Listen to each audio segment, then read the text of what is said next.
প্ৰধানমন্ত্ৰী নৰেন্দ্ৰ মোদীৰ পৰম মিত্ৰ হলেই বা প্ৰধানমন্ত্ৰী নৰেন্দ্ৰ মোদীৰ প্ৰশংসাত পঞ্চমুখ হলেই বা বিজেপি দলৰ নেতা হলেই তেওঁৰ বিৰুদ্ধে ধৰ্ষণৰ দৰে বিস্ফোৰক অভিযোগ উত্থাপন হলেও তেওঁৰ বিৰুদ্ধে কোনো শাস্তিও নহয় আইনী ব্যৱস্থাই তেওঁৰ গাৰ নোম এডালো লৰাব নোৱাৰে। মোদীৰ পৰম মিত্ৰ উদ্যোগপতিৰ বিৰুদ্ধে মহিলা অভিনেত্ৰীয়ে যিমানেই ধৰ্ষণ বা নিৰ্যাতনৰ অভিযোগ নুঠাওক কিয় তেওঁ যদি কেনেবাকৈ মোদীক সমৰ্থন কৰি প্ৰশংসাৰে পঞ্চমুখ হয় তেন্তে তেওঁৰ হয়তো সাতখুন মাফ হ'ব পাৰে। হয়, আমি ক'ব বিচাৰিছোঁ জিন্দাল গোষ্ঠীৰ মুৰব্বী সজ্জন জিন্দালৰ বিষয়ে, যি কিছুদিনৰ পূৰ্বে মোদীয়ে 15-16 ঘণ্টা কাম কৰে বুলি নিজৰ বক্তব্যত সদৰি কৰিছিল, যিগৰাকীয়ে পাকিস্তানলৈ প্ৰধানমন্ত্ৰী ভ্ৰমণৰ সম্পূৰ্ণ ৰূপৰেখা তৈয়াৰ কৰিছিল। মোদী ভক্ত হোৱাৰ বাবেই তেওঁ ষ্টিলৰ ব্যৱসায়ৰ সৈতে অন্য কোনো ব্যৱসায়ীয়ে বৰ্তমানলৈকে ভাৰতত মূৰ তুলি থিয় দিব পৰা নাই ষ্টিল ব্যৱসায়ৰ ক্ষেত্ৰত। এইগৰাকী মোদীৰ পৰম মিত্ৰ 64 বছৰীয়া সজ্জন জিন্দালৰ বিৰুদ্ধে এগৰাকী মহিলাক ধৰ্ষণৰ অভিযোগ উত্থাপিত হৈছে। বিভিন্ন সংবাদ মাধ্যমৰ বাতৰি অনুসৰি বুধবাৰে এগৰাকী মহিলাই মুম্বাইৰ BKC থানাত এজাহাৰ দাখিল কৰিছে। 30 বছৰীয়া মহিলাগৰাকী পেছাত এগৰাকী অভিনেত্ৰী।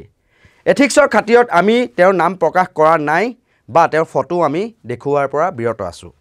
অভিনেত্ৰীগৰাকীৰ মতে 2022 চনৰ জানুৱাৰী মাহত এই ঘটনা সংঘটিত হৈছিল। বান্দ্ৰা কুৰ্লা কমপ্লেক্সত থকা সংস্থাটোৰ মুখ্য কাৰ্যালয়ৰ পেণ্ট হাউচত জিন্দালে তেওঁক ধৰ্ষণ কৰাৰ অভিযোগ মহিলা অভিনেত্ৰীগৰাকীৰ। অভিযোগকাৰীয়ে দাবী কৰে যে চলিত বৰ্ষৰ আৰম্ভণিতে তেওঁ থানাত এখন এজাহাৰ দাখিল কৰিবলৈ গৈছিল, কিন্তু তেওঁৰ কথাত গুৰুত্ব নিদিলে আৰক্ষীয়ে। পিছত তেওঁ আদালতৰ কাষ চাপে।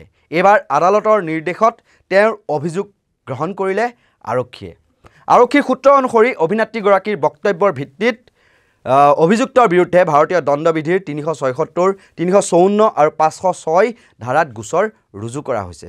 অভিযোগৰ ভিত্তিত তদন্ত আৰম্ভ কৰা হৈছে বুলি BKC আৰক্ষীৰ সূত্ৰই প্ৰকাশ কৰিছে।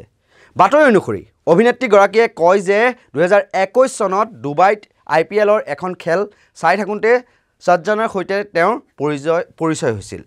VIP বক্সত তেওঁলোকে লগ হৈছিল আৰু পিছত জয়পুৰৰ সাংসদ প্ৰফুল্ল পেটেলৰ পুত্ৰৰ বিয়াটো লগালগি হৈছিল।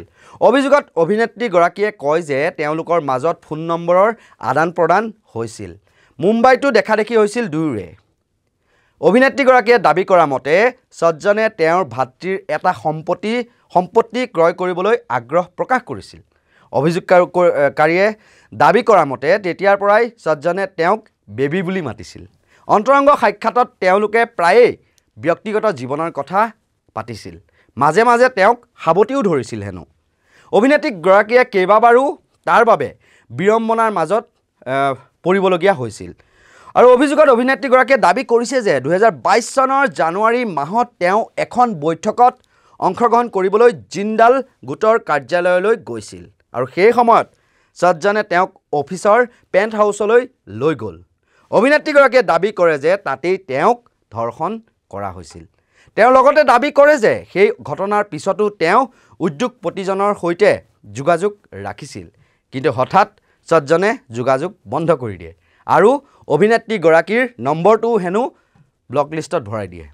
অভিযোগত অভিনেত্ৰীগৰাকীয়ে লিখিছে, সজ্জন জিন্দালে নম্বৰটো ব্লক কৰি দিয়াৰ সময়ত মোক ভাবুকিও দিছে। মোক ভাবুকি দিয়া হৈছে যে যদি মই এই ঘটনাৰ বিষয়ে আৰক্ষীক খবৰ দিওঁ তেন্তে তাৰ পৰিণাম মই ভোগ কৰিব লাগিব। ইপিনে এই অভিযোগ মিছা বা ভিত্তিহীন বুলিহে দাবী কৰিছে সজ্জন জিন্দালে। আনকি তদন্ত প্ৰক্ৰিয়াত তেওঁ সম্পূৰ্ণৰূপে সহযোগিতা আগবঢ়াব বুলিহে ওলোটাই দাবী কৰে। এটা কথা এইখিনিতে উল্লেখ কৰি থওঁ, আদালতৰ নিৰ্দেশৰ পাছতে দিল্লী আৰক্ষীয়ে সাংসদ ব্ৰিজভূষণ শৰণ সিঙৰ বিৰুদ্ধে দিল্লী আদালতত বিস্ফোৰক চাৰ্জশ্বীট দাখিল কৰিছিল। যদিও বিজেপিৰ হোৱাৰ সুবাদতে তেওঁক গ্ৰেপ্তাৰ কৰিবলৈ সাহস নকৰিলে দিল্লী আৰক্ষীয়ে। একেদৰে মোদীৰ পৰম মিত্ৰ তথা মোদীৰ প্ৰশংসাত পঞ্চমুখ হোৱাৰ সুবাদতে মুম্বাই আৰক্ষীয়ে বিস্ফোৰক যৌন কেলেংকাৰী অভিযোগ উঠাৰ পিছতো গ্ৰেপ্তাৰ কৰিবলৈ সাহস হ'ব নেকি সজ্জন জিন্দালক? কিন্তু এটা কথা ক'বই লাগিব, কিদৰে বিৰোধী বিধায়কৰ বিৰুদ্ধে উত্থাপিত হোৱা অভিযোগৰ ওপৰত হেনচকু ৰাখে আৰক্ষী, ED, ইনকাম টেক্স বিভাগে। তেওঁলোকৰ ক্ষেত্ৰত কিন্তু তদন্ত প্ৰক্ৰিয়া ক্ষিপ্ৰতৰ হয় বা গ্ৰেপ্তাৰ কৰাৰ সময়তো হাত নকপে আৰক্ষীৰ। আৰু এনেধৰণৰ যিসমূহ বিশ্লেষণাত্মক বা বাতৰি তাৰ বাবে আপোনালোকে নৰ্থ ইষ্ট নাও চাই থাকিব।